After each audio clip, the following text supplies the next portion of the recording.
Assalamualaikum warahmatullahi wabarakatuh.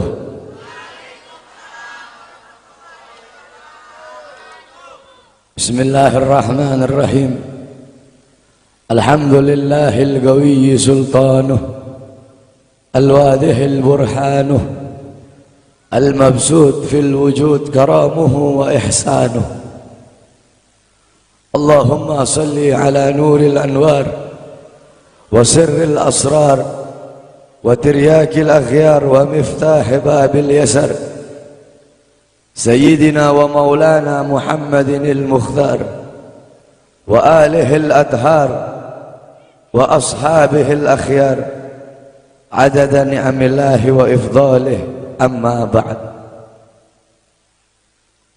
Yang saya cintai, yang saya muliakan para alim ulama, para habaib, para kiai, para asatid, para tokoh masyarakat, para aparat pemerintah, wabil khusus Al-Habib Abdullah ibn Muhsin Al-Muhdar, yang saya cintai, yang saya muliakan, guru kita bersama Kiai Haji Mahdi beserta para kiai, para asatid yang lain, yang saya cintai, yang saya muliakan, ketua panitia beserta seluruh panitia, ketua musalla Ar-Raudhah, imam musalla beserta seluruh hadirin dan hadirat, bapak-bapak, ibu-ibu, pemuda-pemudi umat Sayyidina Muhammad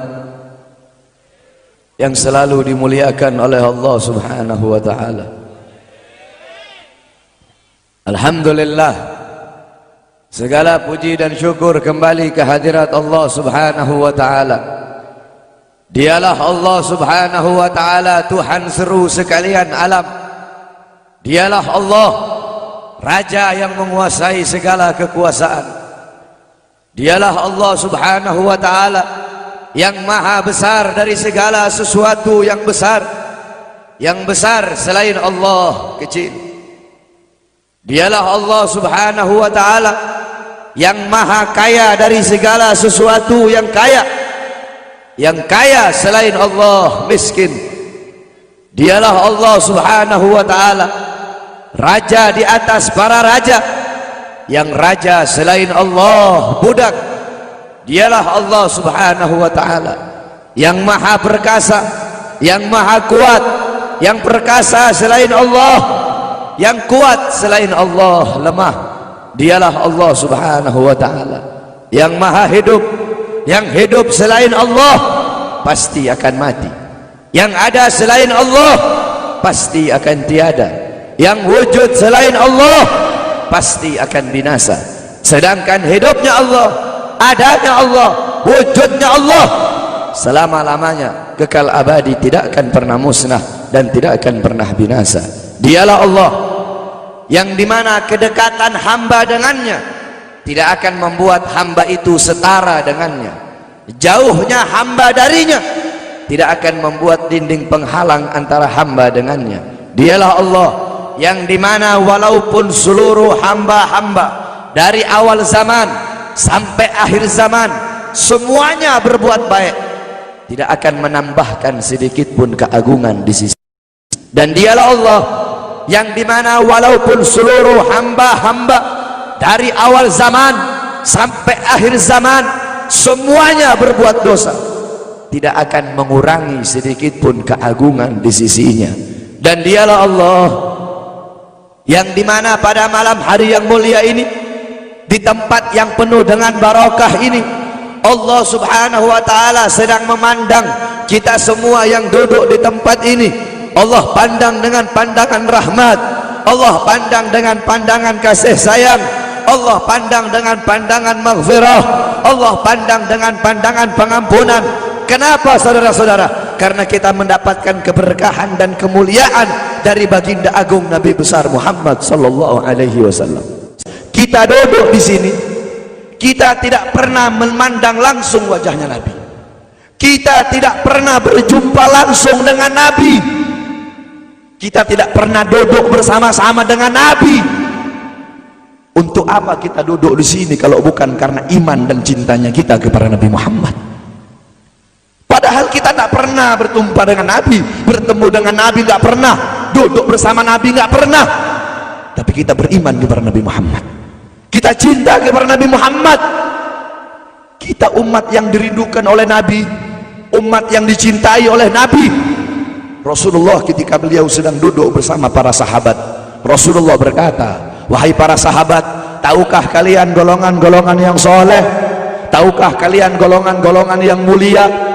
Sahabat berkata, apakah para malaikat ya Rasulullah? Rasul berkata, bagaimana mungkin malaikat tidak mulia sedangkan mereka berada di sisi Allah? Ada lagi yang mulia. Apakah para nabi dan rasul? Bagaimana mungkin nabi dan rasul tidak mulia sedangkan Allah menurunkan wahyu untuk mereka? Ada lagi yang mulia. Apakah kami ya Rasulullah? Bagaimana mungkin kalian para sahabatku tidak mulia sedangkan aku berada di tengah-tengah kalian? Ada lagi yang mulia. Kata sahabat, Allah dan engkau yang lebih tahu ya Rasul. Rasulullah menundukkan kepala, Nabi Muhammad menundukkan kepala. Dari kedua pelupuk mata beliau mengeluarkan air mata, membasahi pipi beliau sampai ke janggutnya beliau. Beliau menundukkan kepala sambil menangis dan beliau berkata, golongan yang mulia ini, golongan yang soleh ini, mereka golongan-golongan yang adanya nanti di akhir zaman. Mereka tidak pernah duduk bersamaku, mereka tidak pernah memandang wajahku, mereka tidak pernah mendengar langsung kata-kataku, akan tetapi mereka beriman kepadaku, kata Rasul. Mereka umat yang aku rindukan, mereka umat yang aku cintai. Tuba liman yarani wa amana bi, wa tuba summa tuba summa tuba liman lam yarani wa amana bi. Sungguh beruntung orang-orang yang beriman kepadaku, kemudian orang-orang yang melihatku kemudian beriman kepadaku. Dan sungguh beruntung, dan sungguh beruntung, dan sungguh beruntung. 3 kali keberuntungan, 3 kali kemuliaan bagi orang-orang yang tidak pernah melihatku akan tetapi mereka beriman kepadaku. Siapa? Kita umat Nabi Muhammad SAW. Kita tidak pernah memandang wajah Nabi, tidak pernah berkumpul dengan Nabi, tapi kita beriman kepada Nabi Muhammad. Apalagi kita umat Islam Indonesia, umat Islam Indonesia, umat yang dicintai oleh Rasulullah. As-Sayyid Al-Habib Muhammad bin Alwi Al-Maliki, ketika beliau berziarah ke makam Nabi Muhammad, dalam keadaan sadar beliau berjumpa langsung dengan Nabi Muhammad. Di belakang Nabi Muhammad ada ribuan orang. Habib Muhammad pun bertanya, ya Rasulullah, siapa yang ada di belakangmu ini ya Rasulullah? Ribuan orang ini, ribuan golongan ini, siapa ya Rasulullah? Rasulullah berkata, ini mereka yang ada di belakangku, mereka adalah umat Islam yang aku cintai, mereka umat Islam yang ada di Indonesia, kata Rasulullah SAW. Kita dicintai oleh Rasul. Kenapa? Coba kita lihat di Indonesia, saudara-saudara. Kalau bulan Maulud, kalau bulan Rabiul Awal, di kampung-kampung, di musola-musola, setiap masjid, setiap langgar, setiap pesantren, setiap RT, setiap RW pasti bikin maulid Nabi Muhammad. Kalau udah bulan Rajab, setiap pesantren, musola, masjid, kampung, RT, RW pasti bikin Isra wal Mi'raj sebagai Nabi besar Muhammad. Negara-negara yang lain, tempat-tempat yang lain tidak seperti kita, saudara-saudara. Makanya kita menjadi umat yang dicintai oleh Rasul, umat yang dimuliakan oleh Nabi Muhammad, umat yang dirindukan oleh Nabi Muhammad SAW. Allah berkata dalam Al-Quran, laqad ja'akum rasulun min anfusikum azizun alaihi ma'anittum harisun alaikum bil mu'minina raufur rahim. Hei sekalian umat manusia, yang kaya, yang muda, yang tua, yang muda, yang kaya, yang miskin, mulai pejabat sampai rakyat, ulama sampai umat. Hei sekalian umat manusia, laqad ja'akum, telah sampai kepada kalian, telah datang kepada kalian rasulun, utusan Allah, min anfusikum, dari golongan kalian manusia, azizun alaihi ma'anittum, sungguh berat baginya penderitaan yang kau alami, sungguh berat baginya kesusahan yang kau alami. Sebelum kalian susah, dia lebih dahulu susah. Sebelum kalian menderita, dia lebih dahulu menderita. Sebelum kalian menangis, dia lebih dahulu menangis. Sebelum kalian berdarah, dia lebih dahulu berdarah. Azizun alaihi ma'antum harisun alaikum, dia menjaga kalian, menjaga akidah kalian, keyakinan kalian, tauhid kalian, syariat kalian, sholat kalian, agar kalian tidak menyimpang, agar kalian tidak tersesat, agar kalian tetap berada di jalannya Allah. Bil mu'minina raufur rahim, kepada orang-orang yang beriman beliau sangat cinta, beliau sangat sayang, beliau mencintaimu sebelum engkau mencintainya, beliau merindukanmu sebelum engkau merindukannya. Siapa beliau? Siapa dia? Dia adalah seorang manusia yang mengorbankan jiwanya, mengorbankan nyawanya, mengorbankan darah dan hartanya demi kita sebagai umat. Beliau kepanasan, kedinginan, 3 hari 3 malam makan, mengganjal perutnya dengan sebongkah batu. Perut suci beliau berbunyi. Kelaparan bukan untuk dirinya, kelaparan bukan untuk anak cucunya, kelaparan demi kita sebagai umat. Beliau seorang manusia yang pipinya pernah tertusuk duri sampai tembus ke sebelah demi kita sebagai umat. Beliau seorang manusia yang pernah wajah beliau dilempari kotoran demi kita sebagai umat. Lupakah kalian dengan air mata beliau yang menetes setiap malam demi kalian? Lupakah kalian darah suci beliau yang menetes ketika berada di kota Taif, dilempari batu demi kalian? Ketika beliau pergi ke kota Taif, dahi beliau dilempar batu, darah ke beliau keluar. Ketika darah itu jatuh, ditampung darah beliau, ditampung darahnya. Sahabat berkata, ya Rasul, kenapa kau tampung darahmu ya Rasul? Rasul berkata, andaikan darahku jatuh di atas tanah Taif, penduduk kota Taif akan ditenggelamkan oleh bumi, sedangkan mereka adalah umatku. Luar biasa kasih sayang Nabi kepada kalian. Tetapi kita sebagai umat tidak tahu diri. Kita sebagai umat merusak sunnahnya. Kita sebagai umat melanggar ajarannya. Kita sebagai umat semakin hari semakin jauh darinya, meninggalkan pakaiannya, meninggalkan ajarannya, meninggalkan sunnahnya, meninggalkan kepribadiannya, meninggalkan akhlaknya, meninggalkan Al-Qur'annya. Rasulullah sallallahu alaihi wasallam yang dimana gal Sayyidina Ali karamallahu wajhah, inna Rasulullah fi akhir nafsi harragat syafataihi marratain fa'algaitu sam'i fasami'tuhu yaqul ummati ummati faqubila Rasulullah sallallahu alaihi wasallam wa qala law kanat ad-dunya tadumu li wahidin la kana Rasulullah sallallahu alaihi wasallam fiha mukhallada. Dari Sayyidina Ali karamallahu wajhah, ketika akhir-akhir detik-detik kematiannya Rasulullah, beliau mendengar, beliau melihat dari bibir Rasulullah bergerak dengan 2 kali gerakan. Beliau mendekatkan telinganya, mendekatkan pendengarannya, dan beliau mendengar Rasulullah berkata, ummati ummati, faqubidar Rasul, meninggal Rasulullah sallallahu alaihi wasallam. Ketika nyawa Rasulullah akan dicabut, Rasulullah berkata kepada Jibril, wahai Jibril, aku belum puas meninggalkan umat, aku tidak mau meninggalkan mereka dalam keadaan belum diberi jaminan oleh Allah. Wahai Jibril, sampaikan kepada Allah, aku tidak minta jaminan untuk diriku, aku tidak minta jaminan untuk keluargaku, aku minta jaminan untuk umatku. Wahai Jibril, sampaikan kepada Allah. Jibril pun pergi kepada Allah. Jibril pun berkata, ya Allah, kekasihmu Muhammad meminta jaminan untuk umatnya. Allah bilang, wahai Jibril, katakan kepada Muhammad, aku tidak akan menghinakan umat Muhammad. Basyirhu fa innahu awwalu nasin kharijum minal ardi idza bu'isu. Kemudian beliau ditarik lagi nyawa beliau. Beliau berkata, ya Khalil Israel, wahai kekasihku Israel, apakah seperti ini rasa sakit ketika dicabut nyawa? Israel berkata, iya ya Rasulullah, seperti inilah rasa sakit ketika dicabut nyawa ya Rasulullah. Apakah rasa sakit seperti ini juga yang kelak, yang ya Allah, biar aku menanggung sakratul maut seluruh umat. Ya Allah, mereka tidak akan kuat, mereka tidak akan sanggup. Aku nabi mereka, aku pemimpin mereka, biar aku menanggung beban penderitaan sakratul maut mereka ya Allah. Biar aku menanggung sakratul maut umatku ya Allah. Di mana kita sebagai umat, apa yang telah kita lakukan untuk Nabi Muhammad? Nabi berkorban untuk kita di saat detik-detik terakhir nafasnya, tidak memikirkan rasa sakitnya, tidak memikirkan pedihnya, tidak memikirkan beratnya. Beliau memikirkan nasib kita sebagai umat. Kelak di yaumil qiyamah, ketika para nabi dan para rasul berkata, nafsi nafsi nafsi nafsi, diriku sendiri, jiwaku sendiri, aku urus urusanku sendiri, aku tidak bisa nolong kalian.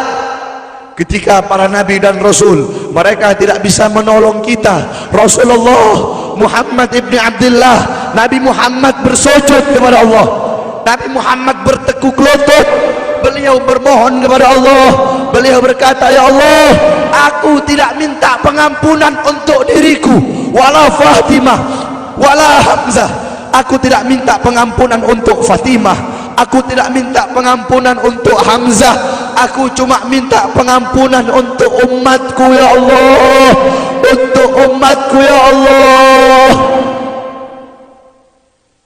Rasulullah tidak meminta pengampunan untuk dirinya, tidak meminta pengampunan untuk anaknya, tidak meminta pengampunan untuk paman bibinya, tidak meminta pengampunan untuk keluarga atau anak cucunya, tetapi beliau meminta pengampunan untuk kalian sebagai umat.